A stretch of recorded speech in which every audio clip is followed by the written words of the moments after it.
તો બા હમણાં હું પ્રોગ્રામમાં નીકળ્યો ને તો અમારે શું છે ધજા ભાળીએ એટલે સા પાણી પીવા વૈયા જાય, મજા આવે. કારણ કે આખા દૂધની સાધુડા રાજી થાય, આવ માયા આવ, કહા ગયે થે,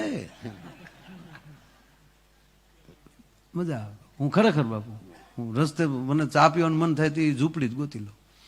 અને હમણાં જ બાપુ એવું નક્કી કર્યું છે, આ વાત જો બધાય સ્વીકારી લ્યો બાપુ, દુઃખ બહુ થાય છે કાર્યકર.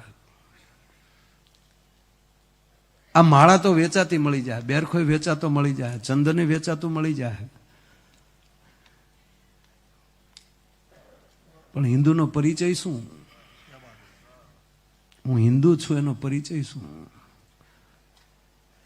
મારી ઘરે રોજ ઝાલર વાગવી જોઈએ, પ્રભાતના પહોરમાં નાઈ ધોઈ અને પરિવારના જેટલા સભ્યોને અનુકૂળ હોય એટલા સવારમાં મંદિરમાં બેહવા જોઈએ, એના ઘરના મંદિરમાં.